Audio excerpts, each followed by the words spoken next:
Listo. Bueno, muchísimas gracias a todos por acompañarnos una noche más. En esta ocasión tenemos el privilegio de que José Padilla, arquitecto, nos acompaña el día de hoy dándonos una charla sobre luminotecnia, en este caso aplicada a espacios arquitectónicos. Tenemos una parte uno porque vamos a ver el interés de todos, cómo se va desarrollando el tema y vienen sorpresas con esta charla. Entonces queremos que porfa aprovechen, consulten si es necesario o al final van levantando la mano o hacen las consultas en el chat. Muchas gracias, José, por acompañarnos, ser parte de Proyectar y darle valor agregado a cada uno de los arquitectos, especialmente en este tema de iluminación. Muchísimas gracias, Gerardo. Sí, gracias, Tati. Buenas noches, amigos. ¿Cómo están? Bueno, gracias, José, por la disposición. Y creo que es un tema que nos va a interesar a bastante a todos. Y bueno, así somos en Proyectar. Usualmente damos cosas que interesan mucho a los arquitectos y la verdad que nuestra intención siempre es, como nuestro logo lo dice, agregar valor a la vida de ustedes y eso es importante. Me queda nada más mencionarles que la próxima semana vamos a dar inicio al seminario de construcción. Son 4 charlas seguidas que lo va a dar un ingeniero, el director del tecnológico, y van a ser 4 charlas dirigidas a lo que tiene que ver los temas de construcción. Y es un seminario que vamos a dar, entonces, para que saquen su tiempo, por favor. Eso creo que, si no me equivoco, Tatiana, creo que empieza el jueves de la próxima semana, si no me equivoco. Así es, de hoy Y en 8. sí, y 4, jueves, martes. Eh, la intención de esto es que, bueno, el señor es muy abierto, una persona muy experimentada y que conoce muchísimo y él nos va a nutrir de información importante para los arquitectos. José, te dejo con el espacio. Muchísimas gracias y un honor que estés por acá. No, gracias a ustedes. Bueno, buenas noches a todos. Mi nombre es José Padilla o Joselito Padilla, arquitecto y lighting designer o diseñador de iluminación con y algunos añillos de experiencia, principalmente para diseño de iluminación para la Compañía Nacional de Fuerza y Luz y también algunos otros proyectos, ¿verdad? Fuera de la empresa. Agradecerle a Tatiana y Gerardo, como siempre, todo el esfuerzo, ¿verdad? Para poder agregarnos, como bien lo dice el eslogan de Proyectar, de agregar valor a la profesión y buscar esa actualización que a veces afuera cuesta bastante y por dicha aquí en el grupo la podemos tener.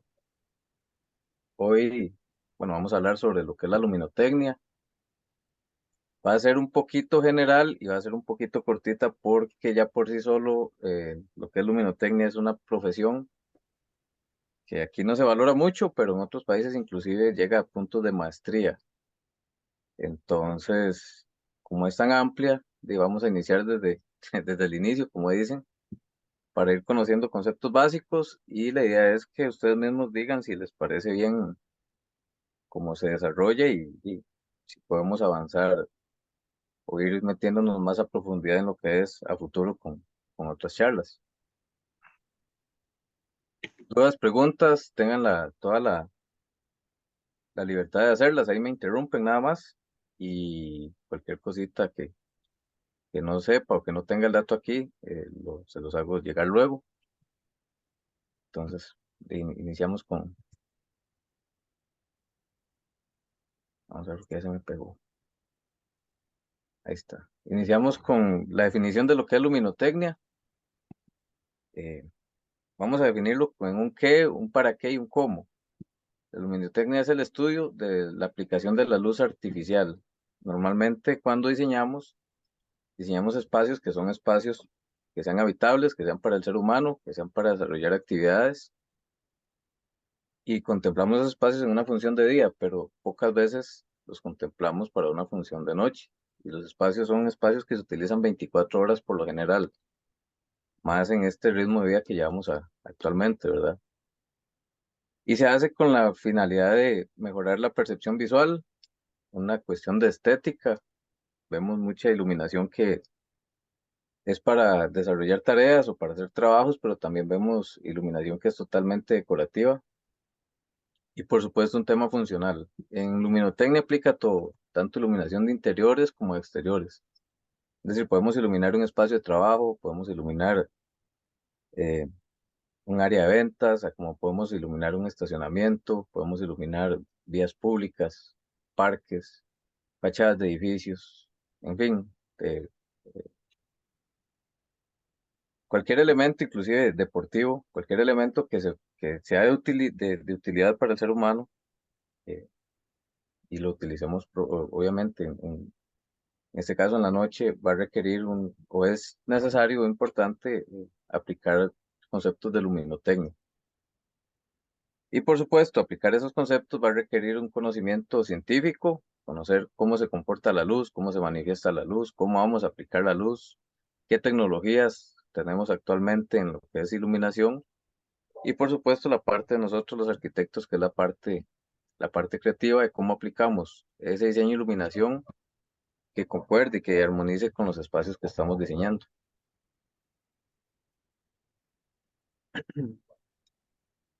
¿Cuál es la intención de hacer un diseño de iluminación? Lo principal es la visualización, ¿verdad? Que las tareas que vamos a realizar se puedan desarrollar y se puedan desarrollar bien. A eso me refiero que tengamos un confort, que no nos perjudique en la salud. Y ahorita más adelante vamos a ver cómo incide la luz a nivel de salud para crear un realce de elementos, crear un realce de detalles, crear ambientes. Podemos tener un solo salón sin ninguna división y hacer una separación de ambientes únicamente con luz. Un tema de eficiencia energética. Ahora, temprano conversaba ahorita antes de empezar, conversábamos con Gerardo que la casa de él tiene mucha iluminación.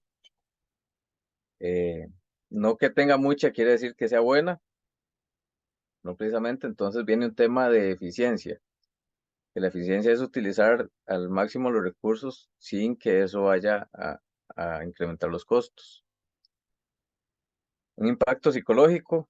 Vamos a ver cómo algo que pasa desapercibido, tal vez no analizamos como lo es la luz, nos puede alterar el estado de ánimo, nos puede afectar en las emociones.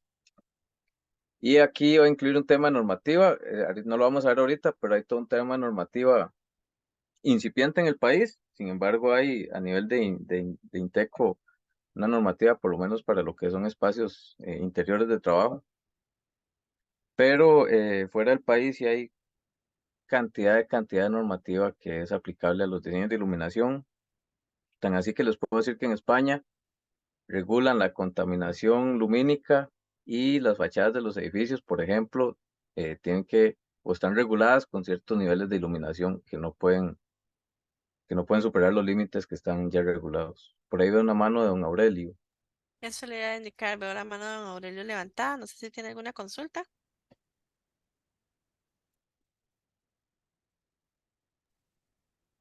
Creo que no. Voy a consultarle por aquí. Si gustas, continúas. Listo. Si quieren consultar algo, no hay ningún problema que, como dicen, lo que le atraviesen el caballo, ¿verdad? Ahí nada más me interrumpen y conversamos. La idea es que esto Dame un sea más segundo, como... José, para ver. Ajá, Aurelio, ¿nos escuchas? ¿Tienes alguna consulta? No ves, se está como desconectando. Si gustas, continuamos. listo. Vamos a ver principios básicos de la luz. Para entender qué es iluminación tenemos que ir a lo más básico, entender cómo se comporta la luz, qué es la luz. La luz es una radiación electromagnética de fotones, ¿verdad? Es una materialización de la energía, una manifestación de energía y viaja en el espacio a través de ondas. En este diagrama podemos ver, bueno, la luz surge de un campo electromagnético, se mueve en el espacio a través de- se mueve a través del espacio con una longitud y con una velocidad, y así es como nosotros la podemos percibir. Para lo que nos implica ahorita, pues esto no tenemos que profundizar, ¿verdad? Porque la velocidad de la luz es hiper rápida, entonces no nos afecta, pero a nivel de otras aplicaciones que sí utilizan estudios de luz, a nivel de astrofotografía o a nivel de lo que es análisis del espacio, pues ahí sí, pero no es algo que nos compete ahorita. Lo que sí es importante es que dentro de esa onda o espectro electromagnético,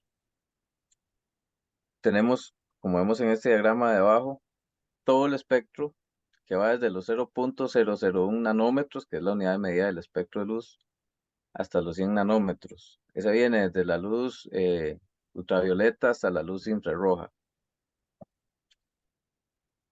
Bueno, más bien viene desde la luz, viene desde las ondas de radio, ondas de microondas, luz infrarroja, viene el espectro, que es el que percibe el ojo humano, que si lo vemos en ese gráfico es muy mínimo de todo el espectro de la luz, que está entre los 400 y 700 nanómetros. Luego pasa por la luz ultravioleta, rayos X y hasta los rayos gamma. Y dentro de ese poquísimo espacio, que es el que ven en el diagrama, es donde tenemos toda la gama de la luz visible al ojo humano. Entonces, muchas veces recibimos radiación de luz que el ojo humano no es capaz de percibir, pero sí incide en nuestro estado de ánimo y en todo lo demás, en materiales y demás. Más adelante vamos a ver cómo cuando la luz tiende mucho hacia los 400, 500 nanómetros, afecta algunas cuestiones que nos atañen ahorita con lo que es el diseño de arquitectónico.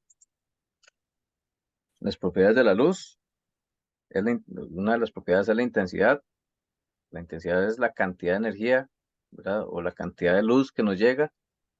Eso se mide en lúmenes. La direccionalidad es hacia dónde va la luz. Puede ser que tengamos una luz directa o una luz difusa. Eso lo ilustramos aquí en el cuadro de la derecha. ¿Cómo podemos tener una luz aplicada directamente o una luz difusa? Eso lo vemos, para ponerle un ejemplo, cuando hay un día nublado, las ondas de luz se dispersan con las nubes y ahí tendríamos una luz difusa. En arquitectura lo aplicamos con los difusores de las luminarias. Eh, si tenemos una luz que es, que dependiendo de la aplicación que utilicemos, que vamos a ver más adelante, eh, y eso lo utilizamos para lograr diferentes resultados de iluminación. Y el color, que esto es un tema muy interesante, y aquí, bueno, no sé si en algún momento van a hablar alguien sobre teorías del color. Esto es un trauma por lo menos para mí como arquitecto, y cuando estuve en la universidad fue un poco traumático porque yo debatía con los profesores que no podía creer en la teoría del color como la daban, porque los colores los percibimos en función de la luz que incide.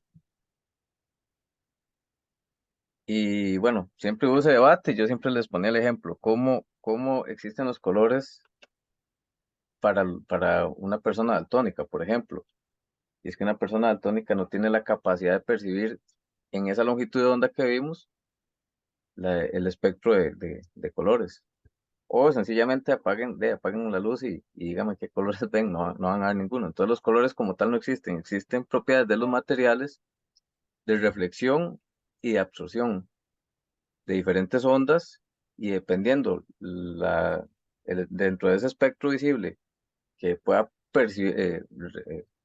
absorber el material y el que pueda reflejar, es el color que nuestros ojos perciben y es el color que hemos aplicado. Aquí si tienen dudas pueden hacerla porque tal vez es un poco enredado el término, pero básicamente eso es a lo que refiere el color de la luz, la longitud de onda que se puede reflejar en el material y la percibimos nosotros.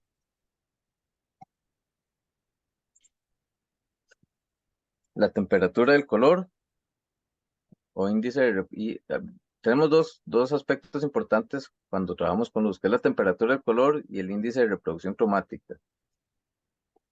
Las siglas que vienen aquí, CCT es en inglés, que es, eh,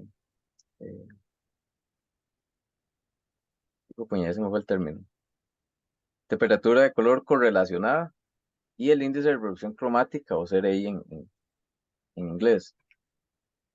La temperatura del color nos va a decir muy resumidamente qué tan amarilla o qué tan blanca, azul, es la luz. Se, se define con con el término Kelvin, no porque la luz tenga la temperatura en grados Kelvin, sino porque cuando la definieron lo que utilizaron fue un cuerpo negro que lo fueron sometiendo a diferentes temperaturas, le fueron aplicando temperaturas. Y por ejemplo, a los 1000 Kelvin, ese cuerpo, un cuerpo negro, se fue, y se fue poniendo rojo, a los 3000 Kelvin se fue poniendo amarillo, cuando estaba en los 5000 Kelvin estaba blanco, y cuando estaba por los 9000 Kelvin ya estaba azul. Por eso es que se utiliza la temperatura de color, y cuando ustedes vean que hablamos de temperatura de color, es qué tan amarilla o qué tan azul o qué tan blanca, que son, o qué tan neutra, que llama uno, que es cuando está por los 4000 Kelvin, se pueda, se pueda ver, no es que la luz va a tener esa temperatura como definición de temperaturas. Y el índice de reproducción cromática, perdón, se refiere a qué tan fiel es la luz que están recibiendo los objetos o los materiales para poder reproducir esos colores. Por eso les decía que nosotros no percibimos colores, sino percibimos luz. Y eso va bueno, de 50 para abajo es muy poco. Básicamente estamos hablando que son con índices de reproducción cromática, 50 para abajo, básicamente son sistemas de iluminación de vías públicas que no son LED, ¿verdad?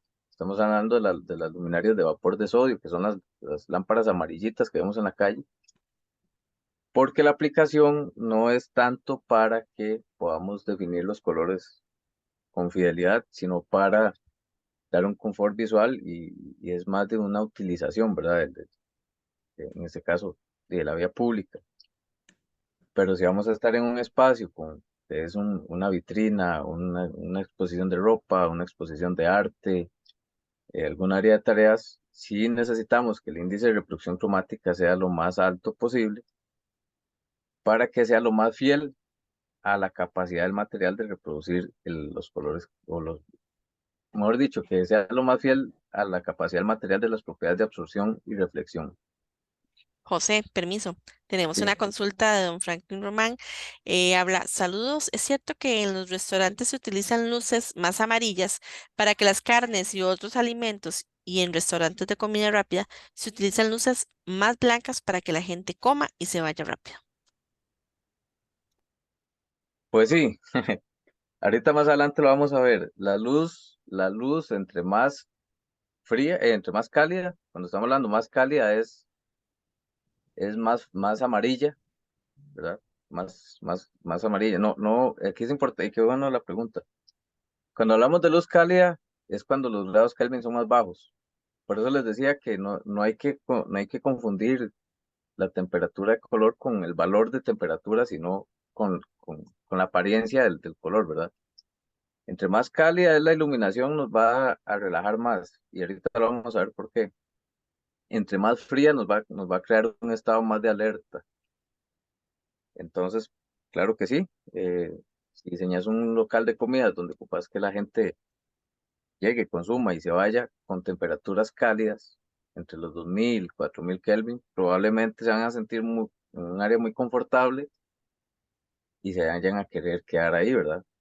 Con temperaturas más frías, estamos entrando en la parte psicológica de las personas y decirles coman, consuman, pero están en ese estado de alerta, o sea, de muévanse, ¿verdad?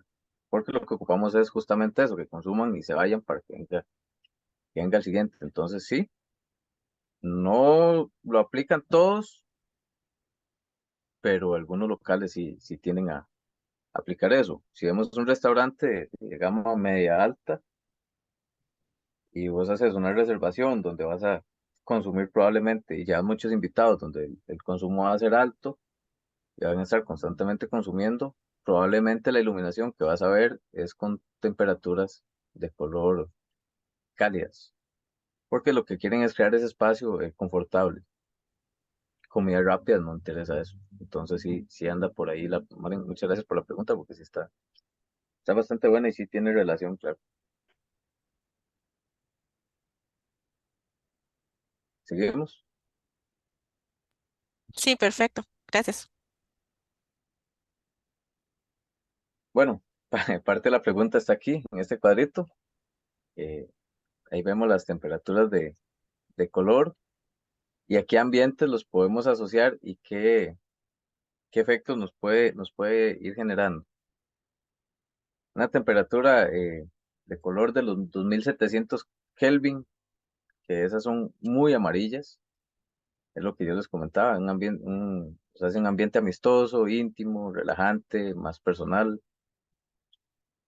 Y parte de lo que preguntaba el colega es de dónde se utilizan, restaurantes, algunos hoteles, algunas salas de café.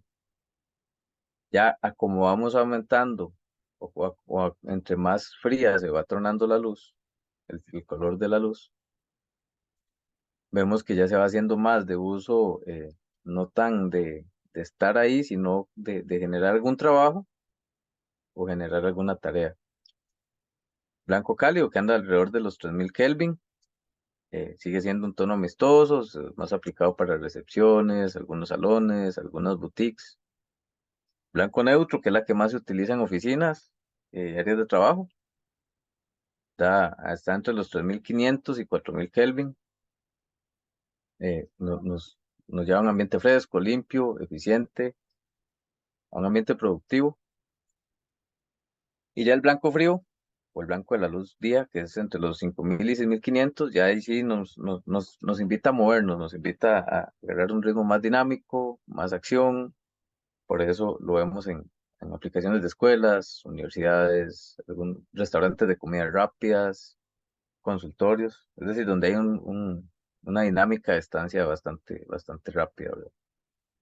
Esta información es tomado de, bueno, valores tomados de Philips Lighting México, y es bueno tener esa referencia para que cuando ustedes vayan a diseñar, no, ahorita no van a salir, me encantaría, pero es muy amplio el tema, no van a salir haciendo el diseño y iluminación de sus proyectos, pero que cuando le digan a quien le diseñe, puedan decirle este espacio lo requiero con una temperatura de color de tanto y tengan la certeza del por qué están pidiendo eso y no dejen ese criterio a manos del eléctrico, que es normalmente el que termina diseñando la iluminación, porque por lo general ellos no saben cuál es la aplicación en estos términos ni cuál es la intención de nuestro diseño.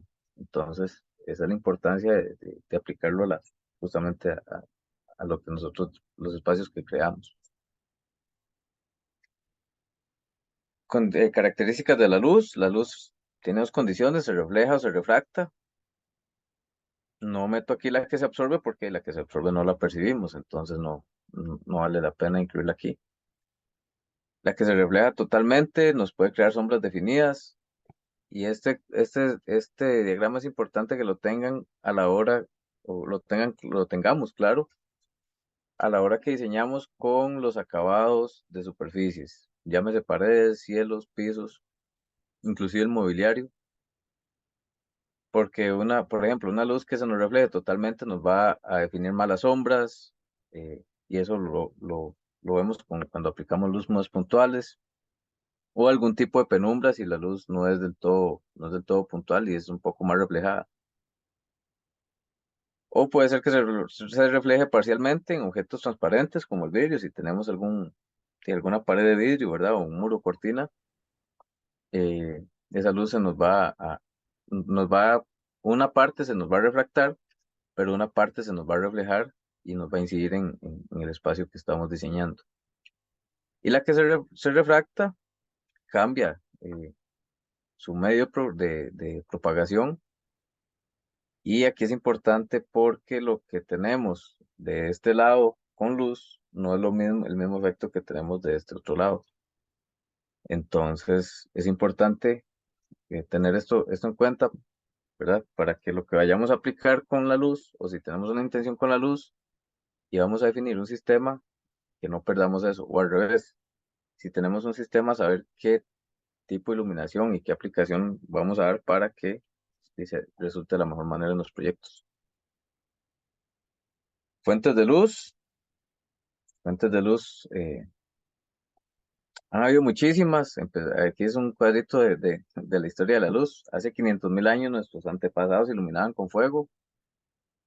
Eh, las pinturas rupestres se realizaron en las cuevas con fuego. Fue con lo que básicamente se iluminaron y es la primera fuente de luz, excepto de la luz solar, ¿verdad? Por supuesto que el ser humano pudo descubrir.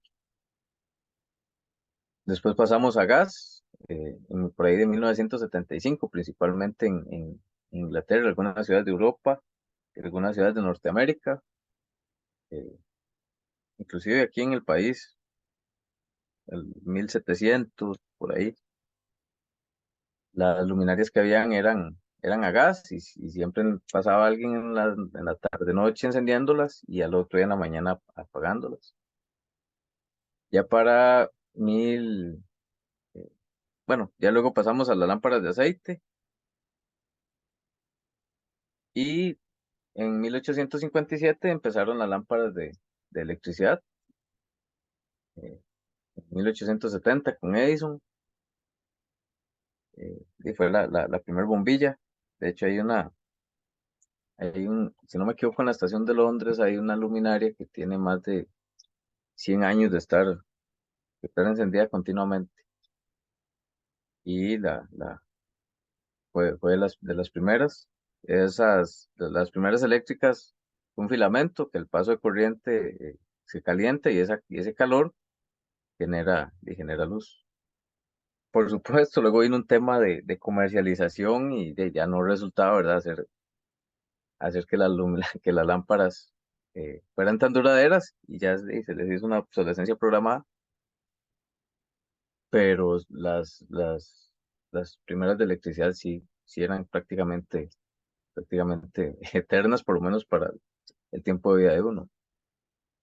En 1927 se patentó la luminaria fluorescente, que es otro sistema. Más adelante vamos a ver cómo es que funciona. Y para el 2014 en adelante se empezó a incorporar la tecnología LED. Al inicio no era tan eficiente, pero ya vamos por la sexta, séptima generación de LEDs que vino a desplazar prácticamente todos de los tipos de de fuentes de luz que veníamos utilizando anteriormente. Ahí vemos la luz incandescente, una eficiencia bajísima, menos del 15%. Eficiencia son los lúmenes, más adelante vamos a ver qué son los lúmenes, por, por, por el consumo. Ahorita lo vamos a ver más adelante para que quede más claro. En términos sencillos, ¿cuánta luz nos puede dar relación con lo que está consumiendo? En este caso, eléctrico. La luz es cálida y es interesante que la luz incandescente con el índice de reproducción cromática que vimos anteriormente, que es la capacidad de reflejar o la capacidad de dar la fidelidad de los colores, es la que tiene el más alto. Después del incandescente vino el halógeno, con eso se logró una mayor eficiencia con respecto a las incandescentes. Sin embargo, tenían un alto consumo eléctrico y generaban muchísimo calor. Todavía podemos ver algunos downlight que son del tipo halógeno, pero sí son luces que, bueno, generan mucho calor y el consumo sigue siendo bastante alto. Luego vino la época de los fluorescentes. En todas estas la eficiencia fue aumentando. Sin embargo, por las características del fluorescente, el fluorescente es un gas. Dentro de esos tubos lo que es un gas que lo que hace es que pasa una corriente eléctrica y lo excita y lo calienta y lo que hace es generar luz.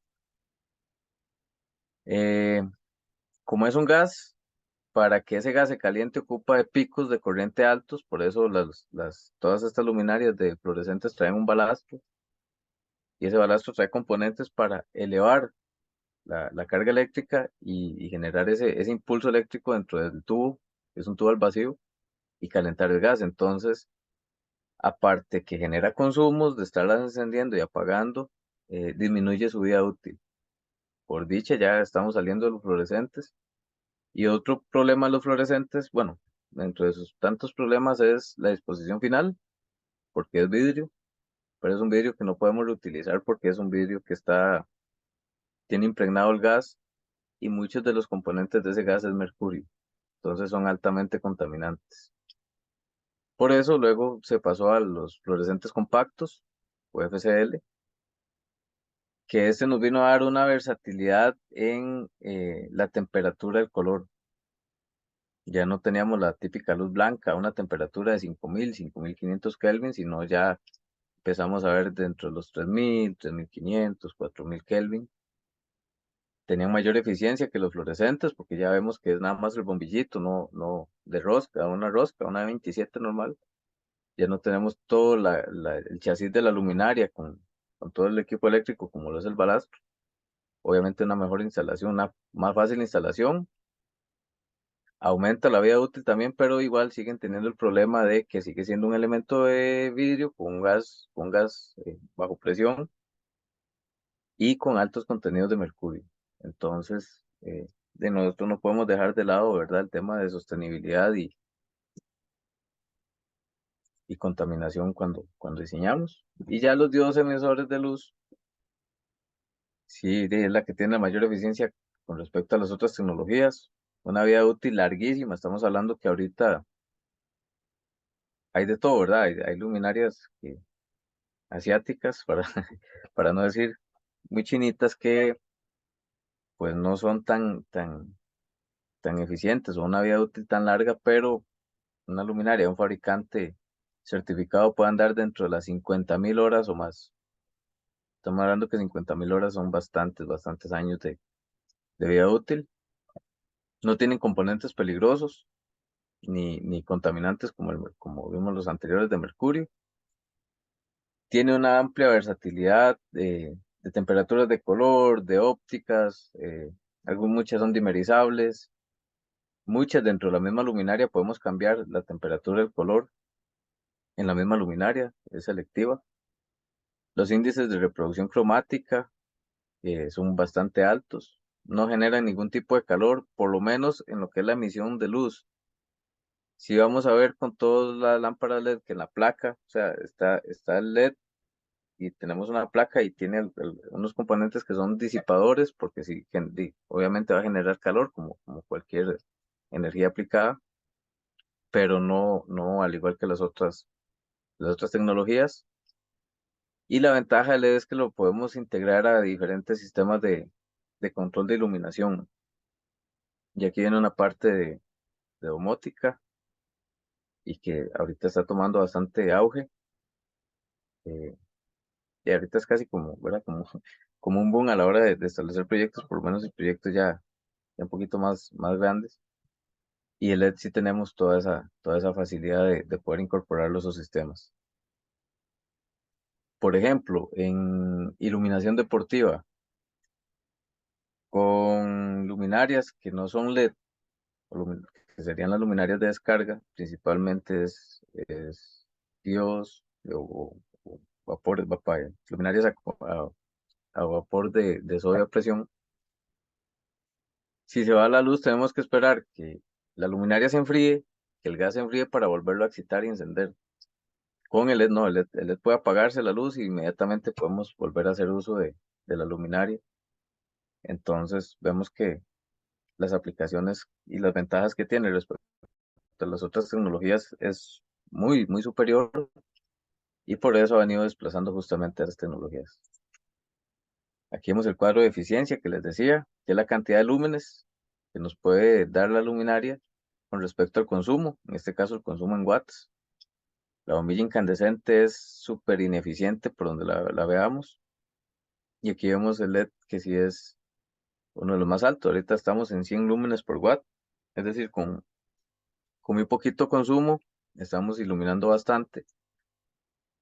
Si vemos este LED con la bombilla incandescente, con lo que podemos tener una luminaria LED de 100 watts, ocuparíamos 10 bombillos de 10 watts. Entonces, para que vamos viendo más o menos hacer esa comparación en esta diapositiva que leía. Y lo que les decía de la vida útil. No es lo mismo comparar mil bombillas incandescentes, una bombilla incandescente con una vida útil de 1000 horas contra una de 50.000 horas de una LED.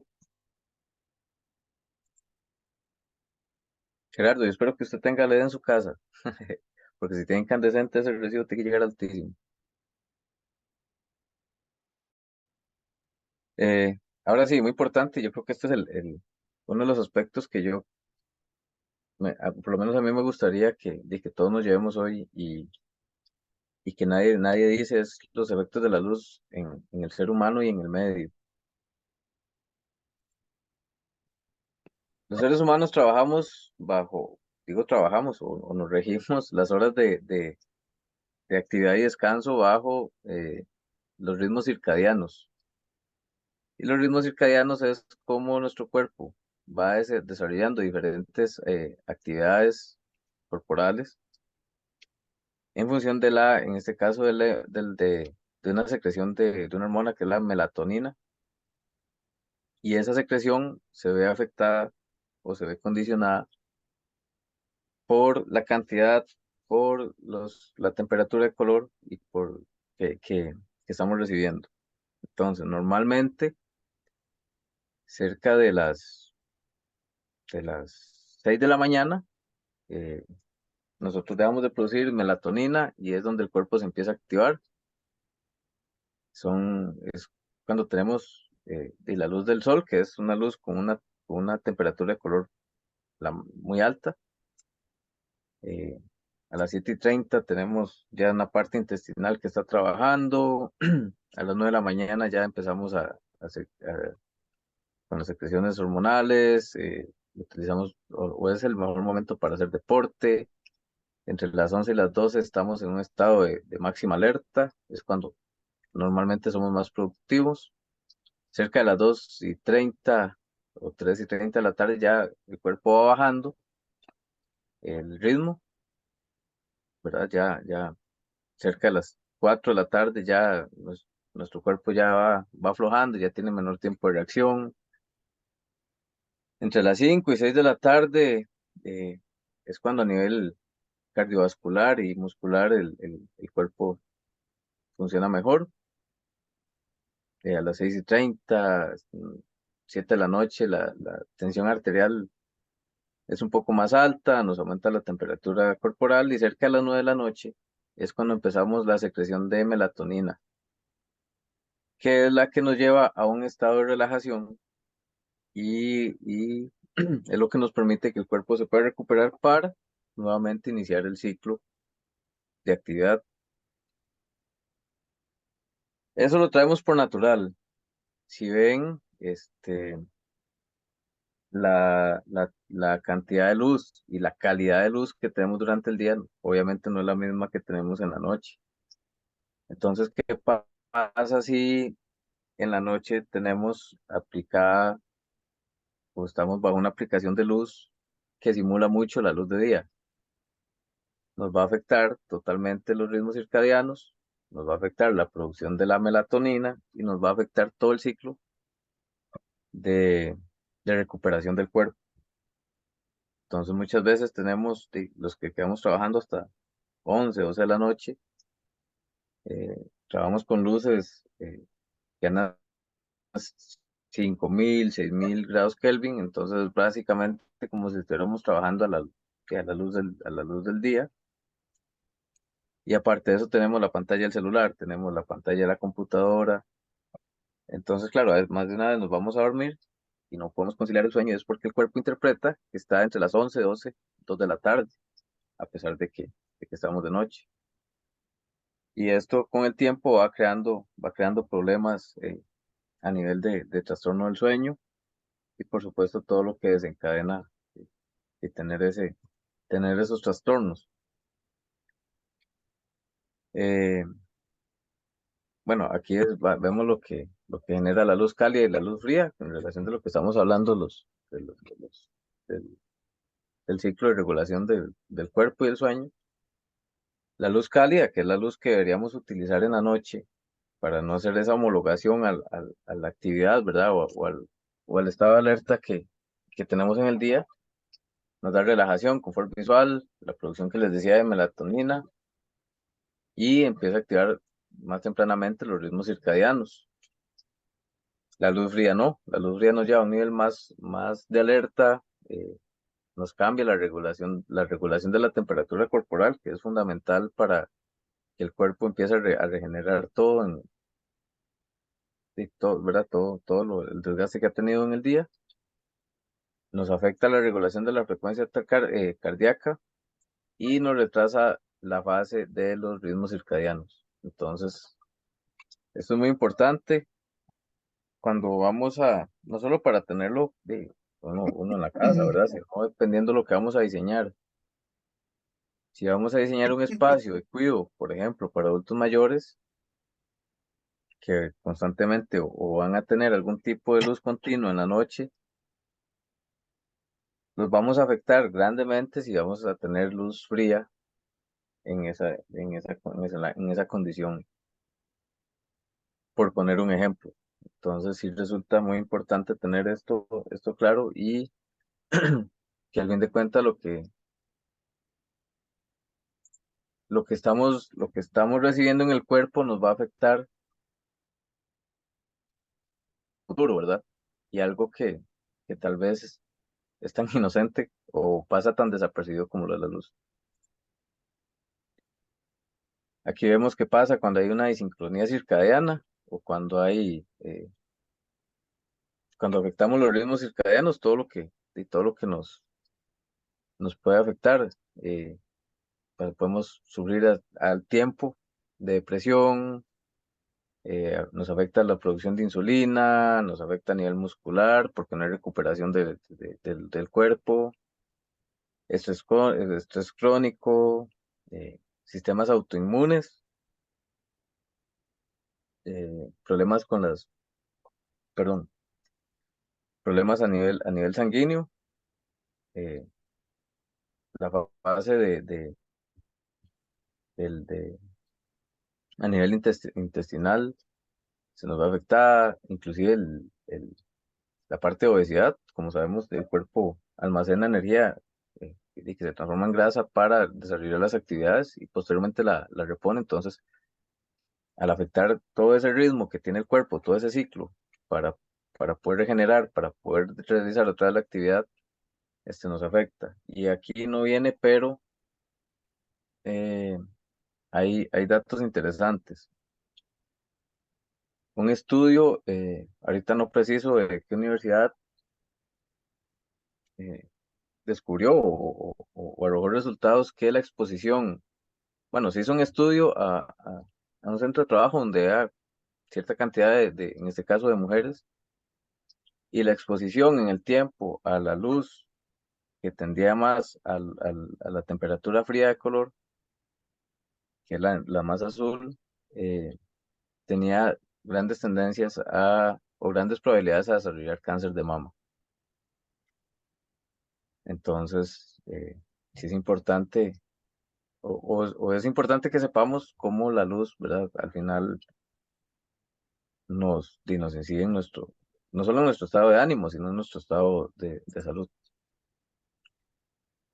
Y que como seres humanos que vivimos en un entorno, no podemos dejar de lado, ¿verdad? De cómo la luz afecta al entorno en que vivimos y el entorno en que planteamos nuestros diseños. Empezando por la contaminación lumínica. Hay una anécdota muy interesante que una vez hubo un apagón en Estados Unidos, no preciso la ciudad, y la gente empezó a reportar que estaba viendo luces en el cielo y eran las estrellas. Imagínense la cantidad de contaminación que puede haber ahí, que solo hasta ese momento ellos se dieron cuenta de, de lo que o el grado de contaminación que limitaba ver el firmamento. Parece chiste, pero sí es una anécdota. Luego si puedo, les consigo el dato de la noticia. Eso bueno, a nivel de aplicaciones de astrofotografía, principalmente observación del espacio. Tal vez uno no siente en qué lo puede aplicar, pero si alguno tuviera algún momento que diseñar, por ejemplo, un planetario, un centro de observación. Obviamente esto va a afectar muchísimo, pero sí es muy importante tener en cuenta cómo afecta y perturba a diferentes especies. Eh, Tenemos especies que son totalmente nocturnas, algunas ratas, algunas lechuzas, algunos murciélagos, que bueno, aparte de romper con ese ciclo o esa cadena alimenticia, ¿verdad? Eh, afecta con, mejor dicho, les afecta para poder desarrollar toda su actividad normal dentro de las condiciones en que ellos viven. Y está bajo vigilancia. Ok, seguimos. Y cómo, inclusive en algunas aves migratorias, genera alguna desorientación la cantidad de luz que estamos emitiendo al exterior. Inclusive las tortugas, o sea, muchos proyectos ven muy interesante poner iluminación tanto en las fachadas como en las áreas verdes, ¿verdad? O espacios exteriores.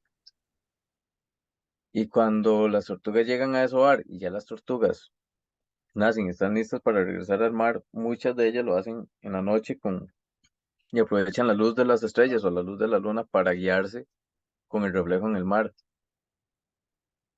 Y lo que hacemos al meter iluminación del otro lado es que las tortugas se confunden y en vez de buscar hacia el mar, buscan hacia tierra. Entonces, eh, afecta bastante, inclusive el tema de algunas especies que son polinizadoras, como los murciélagos, a pesar de que no tienen un sentido de vista muy desarrollado, pues ellos, justamente por lo mismo es que hacen sus actividades de noche y al incorporar iluminación estamos alterando también su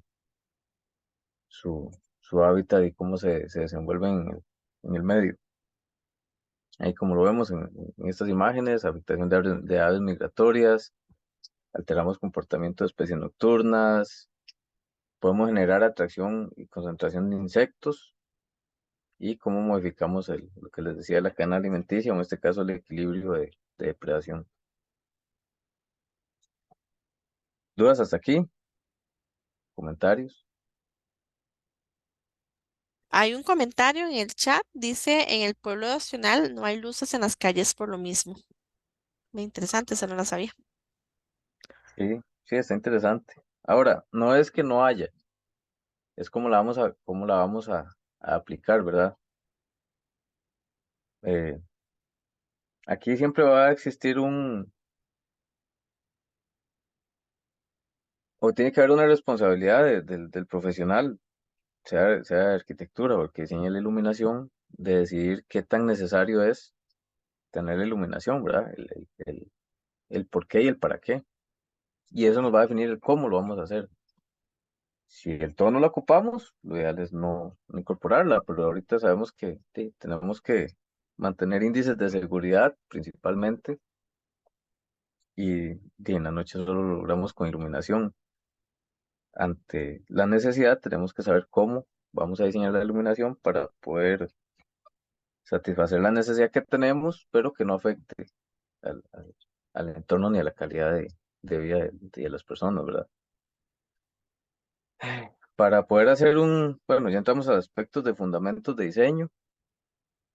Esto va a ser muy general porque ya el diseño de iluminación sí requiere un poco más de conocimiento técnico que esperaría que podamos ver en otra charla y entrar más a lo que es, a lo que es diseño y aplicación. Esto es como más de conocimiento y sensibilización esta charla que estamos hoy. Pero definitivamente es un proceso creativo. Es un proceso creativo donde vamos a homologar el diseño arquitectónico que tenemos con el diseño de iluminación para que sea lo más, o sea, para optimizarlo. Y por supuesto eso nos va a llevar a planificar cómo vamos a hacer esa iluminación para poder ejecutarla. Y aquí es donde vamos a establecer algunos criterios o algunos objetivos a la hora de crear nuestro diseño de iluminación. Uno es la visibilidad que vamos a iluminar. Si yo voy a trabajar, si yo voy a iluminar un espacio de trabajo, no precisamente tengo que iluminar toda el área o todo el, ¿verdad? Todo el espacio arquitectónico, sino solamente el área de trabajo. Si vamos a dar algún acento, algún espacio, si vamos a crear algún ambiente, como lo decía ahora el colega de los restaurantes, aquí está muy, muy ejemplificado. Y lo que queremos es crear algún ambiente más jovial, más de estar, más de relajación, más ameno, o si por el contrario, lo que queremos es crear un ambiente donde las personas lleguen, consumen y la iluminación nos invite a irse. Y un tema de eficiencia energética. No porque yo meta mucha iluminación quiere decir que estoy haciendo un buen diseño de iluminación. Y no precisamente porque yo vaya a iluminar un espacio, es que tengo que tener todas las luces encendidas. Ya casi vamos a entrar a la etapa de ver cómo vamos a diseñar por capas para lograr justamente eso, esa eficiencia y no que la capacidad instalada de iluminación para poder, para poder hacer una tarea tenga que operar al 100%. Tipos de iluminación, que es lo que les decía. Tenemos iluminación de ambiente, que es una iluminación más general, es una iluminación más de estancias, es una iluminación como más general, más de espacios de circulación, recepciones y ese tipo de iluminación. Tenemos la iluminación de tarea, que es la iluminación donde vamos a hacer los trabajos o las diferentes actividades. Esta iluminación de ambiente es más libre de diseñar, esta iluminación de tareas sí es más específica, y aquí es donde nos aplica por lo menos aquí a nivel nacional la 8995 de Inteco. Esa norma hay que apagarla, pero yo la tengo por ahí ahí luego se las comparto. Establece los mínimos que deben tener los espacios de trabajo para que sean aptos para poder realizar tareas sin que nos veamos afectados a nivel, en este caso, de vista, ¿verdad? Al realizar las tareas. Y la iluminación de acento, que sí es una iluminación ya para destacar más algunos elementos, sean propiamente del diseño o sea propiamente de la utilización del espacio. O sea, si queremos detallar algún elemento arquitectónico como columnas o demás, o alguna exposición de arte, una galería, alguna venta, alguna venta de ropa, alguna venta de joyas, una venta de frutas, de verduras, en fin. Cuando hablamos de alguna exposición que sea para invitar a las personas a que compren, vamos a hablar de iluminación de acento. Cuando sea para que desarrollen un trabajo, vamos a hablar de tarea y para que sea una iluminación general del espacio, que la gente circule o que sea menos, estamos hablando de una iluminación de ambiente. Permiso, José, tenemos un comentario y una consulta. Vamos primero con el comentario. Dice, yo he escuchado que la luz LED daña la vista. Ahora bien, ¿de qué de verdad hay en eso? O sea, si es verdad que daña la vista, la luz LED. Eso lo vamos a ver con este cuadro una parte y con el otro lo que ya vimos de la temperatura del color. Ok, y por aquello Efraín tiene la mano levantada. Ok, démosle con don Efraín y ya luego respondo la otra. ¿Cómo va, don José? ¿Todo bien? ¿Todo bien, don Efraín? Dicha, me alegro. Bueno, nada más pregunta rápida. ¿Qué es Claro. la gran diferencia entre luz general y luz de ambiente? La luz general es más una iluminación. Vamos a ver cómo te digo, cómo te lo ejemplifico. Hablemos de un hotel, una recepción con pasillos. La luz general, en este caso, sería toda la luz desde que vos vas entrando y tenés iluminado toda la parte del acceso, los pasillos, pero tenemos una luz de ambiente en la recepción, ¿verdad? Que no es una luz de acento porque no tenemos un elemento ahí enfocando a la recepcionista, ¿verdad? Y tampoco es una luz de tarea porque la recepcionista está dentro de su trabajo, de la recepción, y luego ahí lo van a ver en la norma. Los niveles no son muy altos. Queremos destacar la recepción para que el que ingrese se guíe por medio de la luz de que esa es la recepción, a diferencia de la iluminación general, que es como la de los pasillos. No sé si me logré explicar. Dice Efraín que sí. Perfecto. Listo. Con el tema de la luz LED, que se afecta la vista, hay un dato interesante y ese, bueno, lo voy a mencionar aquí, si en algún momento seguimos con las charlas y llegamos a diseño e iluminación, lo vamos a retomar, pero a partir de los 20 años, el ser humano empieza a perder capacidad en los elementos que, bueno, se llaman bastiones y ya se me olvidó el otro. Los elementos de logo que son los responsables de recibir la luz, lo vamos perdiendo cerca de un 10% por cada, bueno, un 1% por cada año o un 10% por cada década de vida. Entonces, con luz o sin luz ya vamos perdiendo capacidad visual. Eso es importante tenerlo en cuenta. ¿Cómo nos va a dañar la luz? La luz LED. ¿Qué tan fría? ¿Qué tan fría sea? ¿Qué tanto estemos expuestos? ¿Y qué tan directo estemos expuestos a la luz? Vamos a ver, cuando tenemos una luz, es que no, vamos a ver dónde me veo. No, no me veo aquí.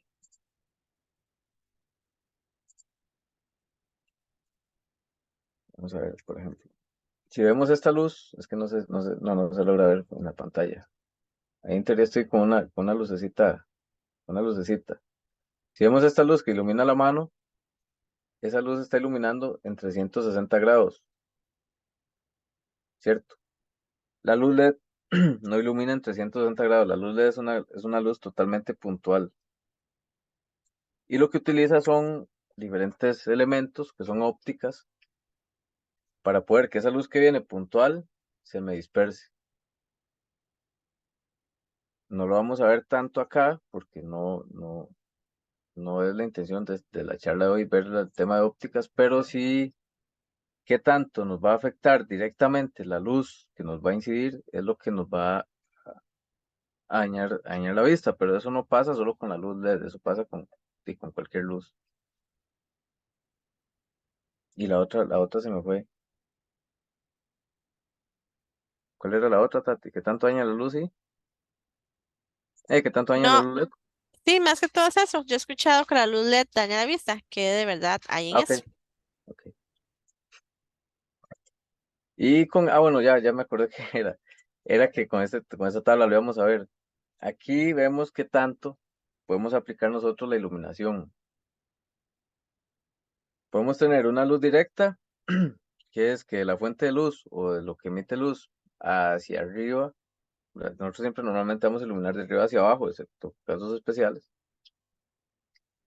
¿Qué tanta luz vamos a aprovechar? Si vamos a aprovechar cerca del 90 o 100% de luz semidirecta, si vamos a aprovechar entre el 60 y 90% de luz, que este 10 y 40%, esta semidirecta entre el 10 y 40% lo aprovechamos como una luz reflejada.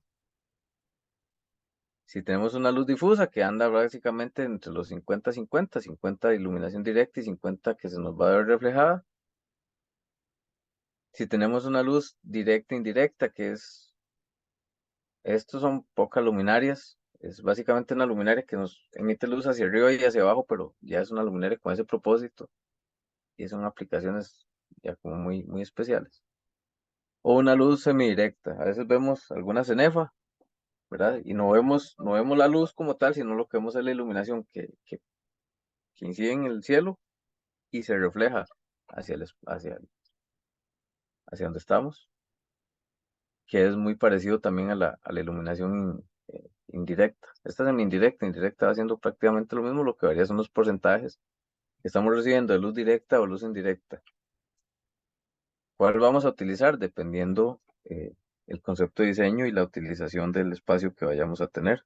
Como les decía, yo he visto cenefas donde la fuente de luz no se ve, sino lo que vemos es la luz reflejada. Si vamos a un auditorio, dependiendo los reflectores de audio que tengamos. Puede ser que la luz sea directa o puede ser que la luz sea totalmente indirecta.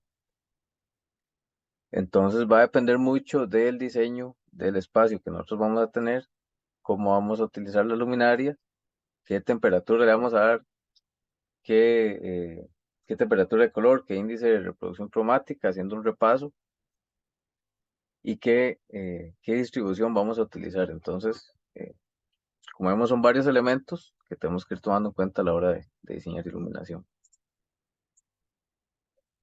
Y continuando con lo que estábamos hablando y qué tan directo nos va a pegar, se llama rango unificado, ratio unificado de alumbramiento, que es qué tan directo nos incide en los ojos la luz que emite la fuente.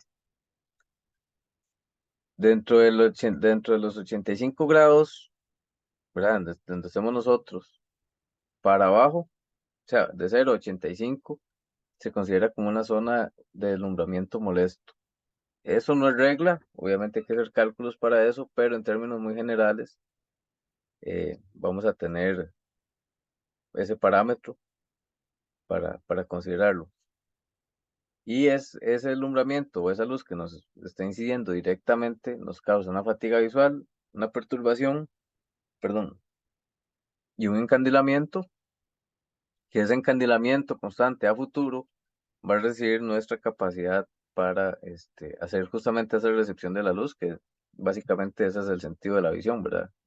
Re- Lo que podemos recibir de luz y el cerebro lo transforma en las imágenes.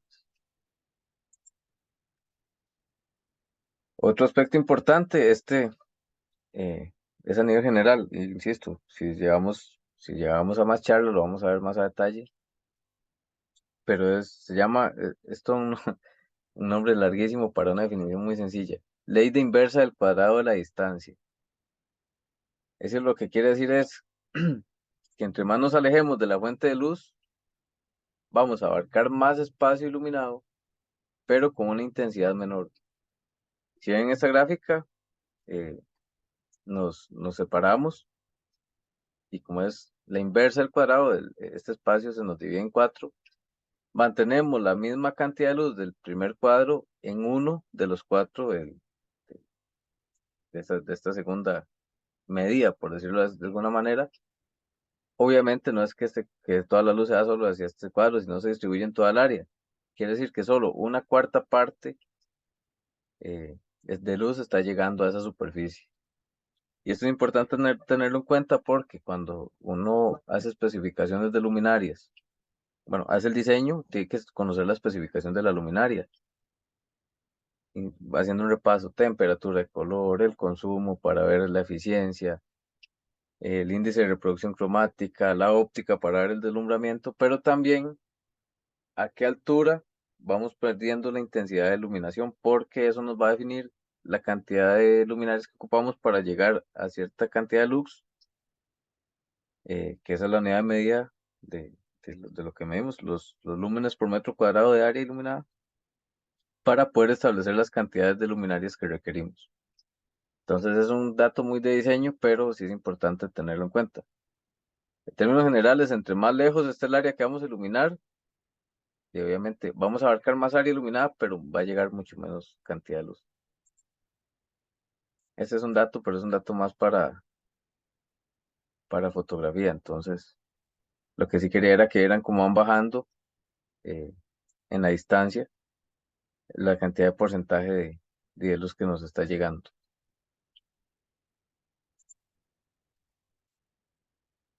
Ahora bien, con todo lo que hemos visto, eh, cuando vamos a iluminar, y esto es muy general, ojalá en algún momento hagamos el taller, cuando vamos a iluminar siempre se usa una jerarquía o lo que es diseño por capas. Entonces yo agarro el espacio, lo analizo y empiezo a aplicar eh, la intención de diseño e iluminación en la función de la utilización del espacio. Por ejemplo, y aquí vamos a ver o sea, la misma imagen con tres diseños de iluminación o con tres luminarias perdón, 3 diseños de iluminación con diferente intención. Esta es una iluminación de ambiente. Lo que vemos es que lo que queremos es iluminar a nivel general o crear ambientes dentro de la habitación sin un propósito más justamente que eso, ¿verdad? Crear un ambiente.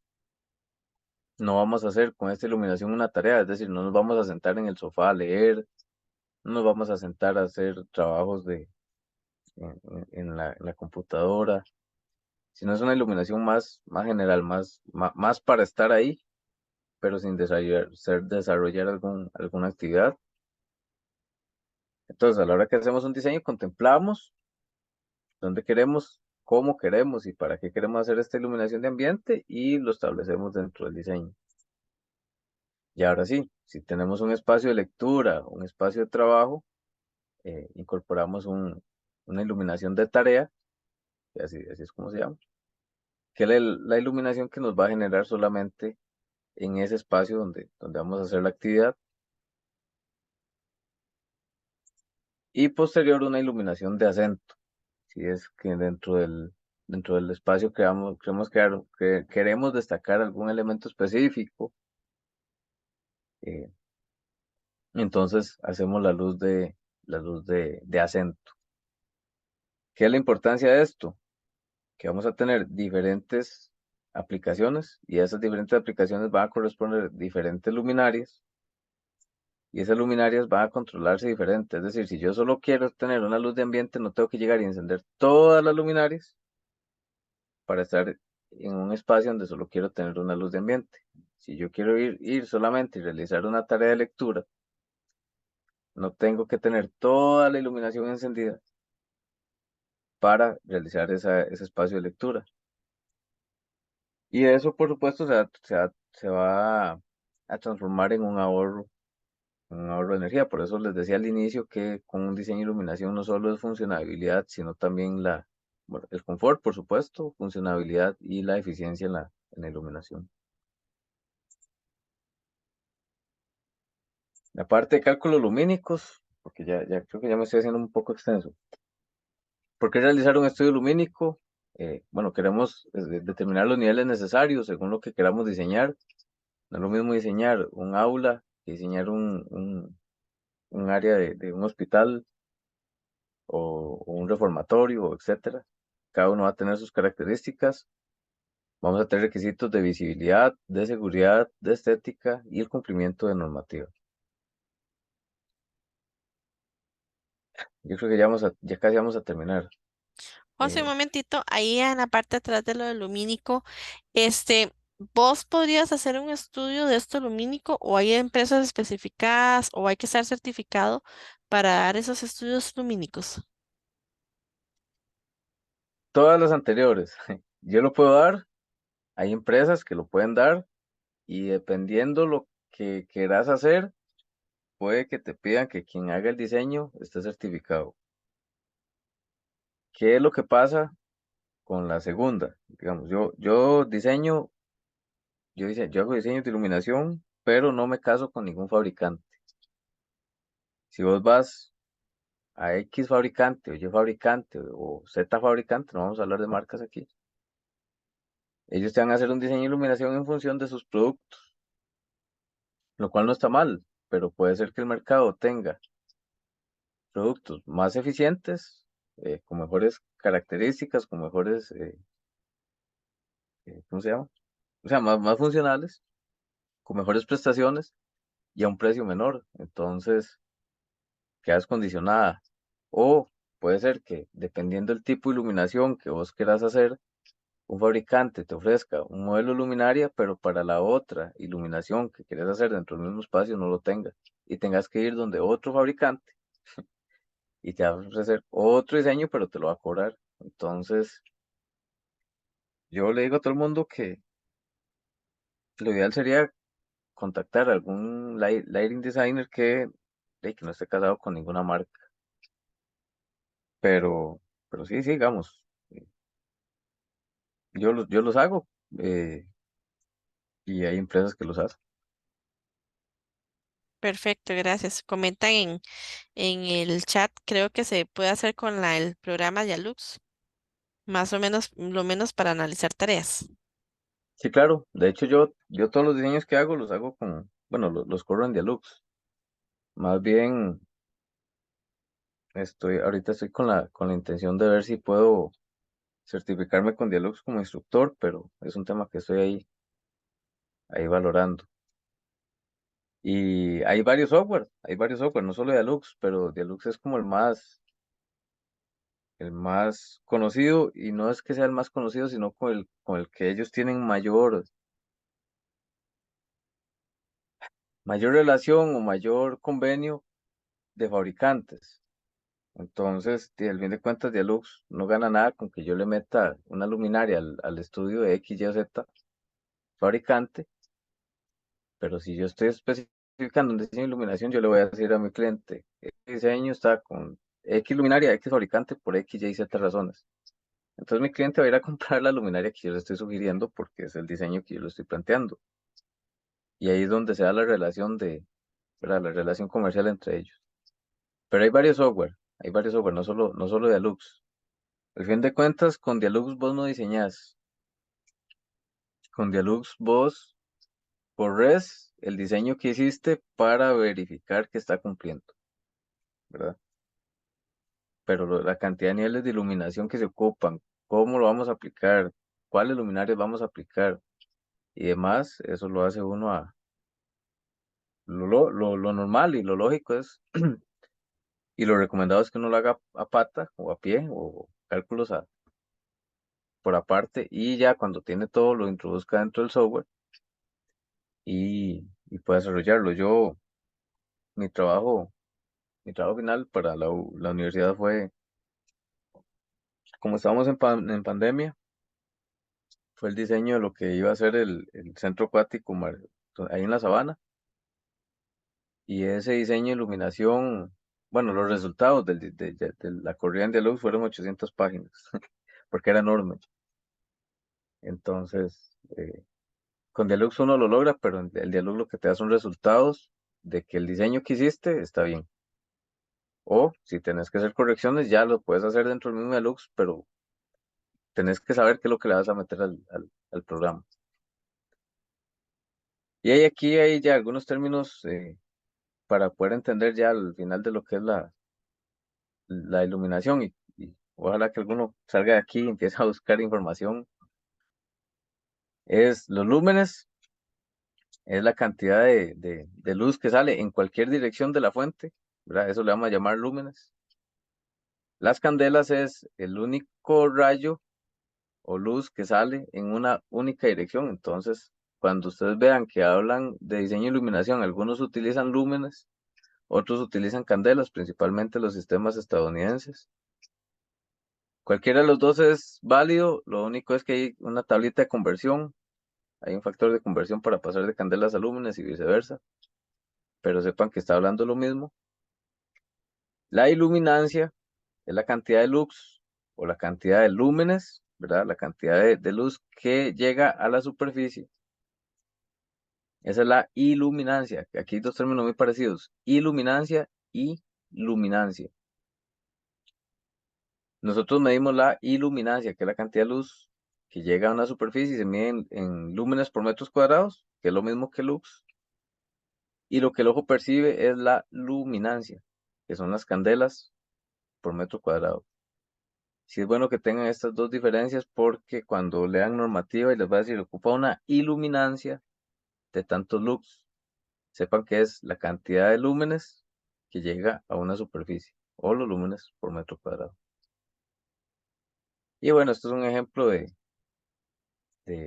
software de Lux, donde uno empieza a hacer la ubicación de las luminarias. Ya previamente escogí una óptica, que aquí no vamos a hablar de ópticas, ni de curvas fotométricas, alturas, tipo de luz y demás, y dónde la vamos a incorporar. Pero sí es importante tener estos insumos a la hora ya de tenerlos para hacer el diseño y ya incluirlos dentro del software. Es obviamente las áreas, bueno, las dimensiones, las áreas, las alturas, el tipo de espacio que vamos a iluminar, las características del espacio, Ya aquí a este punto deberíamos tener la iluminación por capas definida y todas las características de los luminarias que vamos a usar en cada capa. ¿Qué tipo de usuario? No es lo mismo que vayamos a diseñar para una guardería que para un centro de cuidado de adultos mayores, porque lo que les decía, ¿verdad? La luz se va depreciando con el tiempo, la visión. Y los requerimientos que tengamos a nivel normativo de luz o la cantidad de luz de lúmenes por metro cuadrado que ocupamos en las áreas que estamos iluminando. De momento, hasta aquí llega lo que es la parte como muy general de lo que es iluminación. En realidad, como les decía al inicio, es un tema muy amplio. Aquí esto está muy resumido. Espero que las dudas que hayan quedado sean mínimas. Si tuvieran alguna duda adicional, pueden hacerme las consultas que deseen. Y bueno, si tienen consultas ahorita, por supuesto, me las pueden hacer. Bueno, José, más bien muchísimas gracias. En realidad, muy amplio, la gráfica muy buena la de esta charla. Y más bien quedaron muchas cosas muy claras y con ganas de una parte 2. Te comento que acá escribe Franklin, los cálculos para cumplir lúmenes y alturas de lámparas son fórmulas un poco complicadas. ¿No hay formas más fáciles para hacer estos cálculos? Sí, sí, sí, perdón el término y qué vergüenza que está quedando grabado, pero uno se va volviendo mañosillo a la hora de trabajar con iluminación. Esto es de mucha, no prueba y error, sino de mucho, ir haciendo mucho callo, ¿verdad? Y ya mucho, ir haciendo experiencia que probablemente poca gente la va a decir. Si en algún momento llegamos a la parte de cálculos, lo podemos ver. Pero sí, o sea, hay fórmulas de fórmulas y hay diferentes métodos, pero hay uno que te dice que hay que averiguar el valor K del local y el valor K son las alturas por el porcentaje de lo que se refleja de la superficie de cada pared, más del cielo, más del piso, más del elemento que hace iluminar. Entonces, no es que sea complicado como tal, es un poco enredado y si uno no está familiarizado, pues se le hace un mundo. Entonces ya uno con la experiencia aprende a que hace los cálculos, le mete algunos factores que son factores ya que se consideran, no es porque uno los meta por querer, lo único es que ya aprende en qué momentos eh, aplicar unos y otros y lo lleva al software y ya ahí lo evalúa. Entonces dice, pues puña, no, me quedó faltando un poquito, entonces toma decisiones, si aumentan una luminaria, si aumentan la potencia de la luminaria, si cambia el flujo, si cambia la curva de distribución de la luminaria, si cambia luminaria. Entonces, ya eso para eso es el software, para que los cálculos que vos haces los puedas comprobar. Porque sí, sí, definitivamente hay cálculos que uno los ve y se queda al inicio, uno dice, hijo de puña, ¿cómo interpreto esto? Claro, buenísimo, más bien muchísimas gracias. No sé si algún otro tendrá alguna consulta, algún comentario, caso de estudio, alguna anécdota. En realidad esto de ir a un lugar de comer y tener una luz blanca incandescente, eso es tremendo, es súper incómodo. Y he escuchado hasta de personas que se enferman del estómago o no quieren regresar a esos lugares y quedan curados porque les molesta mucho la luz, la importancia, ¿verdad?, de la iluminación. Entonces, José, muchísimas gracias por dar un poco de esa información que sabemos que mediante un cursito podríamos reafirmarlo aún mejor y también dar conciencia de la importancia de la buena iluminación en nuestros proyectos. Muchas gracias, Claro, ¿no? José. Gracias a ustedes. Bueno, ahí quedan los contactos míos. Yo, bueno, soy arquitecto y también, bueno, hago diseños de iluminación. En algún momento saqué formación en consultoría de sistemas de gestión de eficiencia energética, que tiene que ver con la parte justamente iluminación, entre otras cosas, motores, aires acondicionados y demás. Y también estoy certificado por bomberos en todo lo que es el tema de protección y seguridad humana y va una parte también de iluminación. Entonces, si en algún momento alguno tiene un requerimiento y le puedo servir, con muchísimo gusto. Y muchas gracias por haberse conectado y disculpen que me haya extendido tanto. No, hombre, estamos súper bien con el tiempo, más bien muchísimas gracias. Jera, Sí, bueno, sí, sí, José, súper bien. Definitivamente, este es un tema que es importante. Creo que muchos de los arquitectos, digamos, en mi caso, yo trato por lo menos de hacer algún proceso de la iluminación en mis proyectos. Usualmente no se lo dejo todo al ingeniero eléctrico, le dejo los cálculos y yo trato de proponer de hacer algunas propuestas. Eh, sí, sí creo que aquí estamos dando un paso enorme en el sentido de que podemos generar un curso completo para poder tener ya más criterios un poco más ampliados de cómo diseñar y cómo trabajar algunos aspectos que sería muy importante y creo que lo conversamos antes de la reunión y creo que muy seriamente podemos plantear algo que pueda hacer subir una etapa más elevada sobre esto, porque el tema de la iluminación es no solamente para interior, sino iluminación para exteriores y iluminación para todo el vínculo que tiene que ver con la arquitectura, porque realmente una cosa es un proyecto de día, otra cosa es un proyecto de noche, ¿verdad? O sea, son dos aspectos Claro, distintos.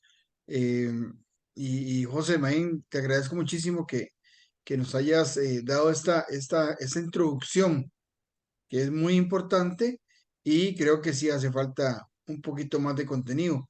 Vamos a ver cómo nos ponemos de acuerdo para realmente hacer algo que tenga, que le dé más valor a que los arquitectos aprendamos un poco más sobre ese tema que es tan importante. Entonces, muchísimas gracias a ustedes, compañeros, por estar acá. Como siempre, tratamos de apoyarlos en todo lo que podamos, en proyectar y hoy ya creo que ha sido una clase que ha significado muchísimo para todos. Eh, Definitivamente vamos a hacer algo más, ¿verdad? Muchas gracias por todo y un abrazo a la distancia a cada uno de ustedes y que tengan muy buenas noches. buenas noches a todos, pero lo importante es hacer un anuncio para aquellos que no lo han visto en el chat. Este sábado tenemos la actividad en Ciruelas de Alajuela. Va a estar muy bonita, 5.000 colones de cuota solamente, con bastantes actividades y muchas sorpresas. Ojalá que el que guste o a última hora desee conectarse y participar, estamos totalmente a la orden. Muchas gracias por acompañarnos una noche más. Espero que haya sido del agrado de todos. Sé que sí. Y mañana estaríamos compartiendo los enlaces de WeTransfer y por medio de YouTube. Muchas gracias. Buenas noches. Muchas Buenas gracias hasta a luego. todos. noches. Hasta Bueno, luego, muchas Gracias, gracias. José. chao, Vidal, hasta luego.